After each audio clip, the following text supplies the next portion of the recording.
Hi అండి. ఎగ్గుతో నేను కొన్ని రెసిపీస్ చేస్తాను. అందులో ఇదొక రెసిపీ అండి. చాలా బావుంటది. కంపల్సరీ ట్రై చేయండి. ఫస్టు మిక్సీ జార్ తీసుకొని అందులో కట్ చేసి పెట్టుకున్న జీడిపప్పులు వేసుకోవాలండి. ఇందులోనే ఒక కట్ట కొత్తిమీర కట్ చేసి పెట్టుకున్న, ఇందులోనే ఒక 3 టమాటాలు తీసుకున్నానండి నేను. మెత్తగా రుబ్బి పక్కన పెట్టుకోవాలి. ఒక కడాయి తీసుకొని అందులో తగినంత నూనె వేసుకొని ఇందులోనే జీలకర్ర వేయాలి. కాస్త వేగంగానే అల్లం వెల్లుల్లి పేస్ట్ కూడా వేసేసుకోవాలి. అల్లం వెల్లుల్లి పేస్ట్ వేసి ఇలా బాగా కలిపేయాలి. పచ్చివాసన అంతా పోయిన తర్వాత ఇందులో ముందుగా పేస్ట్ చేసి పెట్టుకున్నాం కదండి, ఆ మిశ్రమం కూడా వేసేయాలి.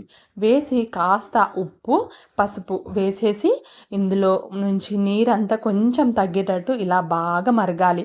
ఇలా మరుగుతున్నప్పుడు మనకు తగినంత కారము, ధనియాల పొడి కూడా వేసుకోవాలండి. ఇందులోనే రుచికి టేస్ట్గా ఉండడం కోసం కొంచెం గరం మసాలా వేసేసి బాగా కుక్ అవ్వాలి. ఇలా కుక్ అవుతున్నప్పుడు చూస్తున్నారు కదా, పైన ఆయిల్ అంతా ఇలా తేలుతుంది. ఇప్పుడు మనం ముందుగా ఉడకపెట్టుకున్న ఈ ఎగ్ని ఇలా కట్ చేసేసుకోవాలండి.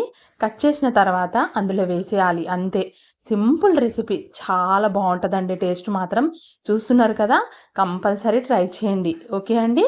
వీడియో నచ్చితే లైక్ చేసి సబ్స్క్రైబ్ చేయడం మాత్రం అస్సలు మర్చిపోవద్దండి.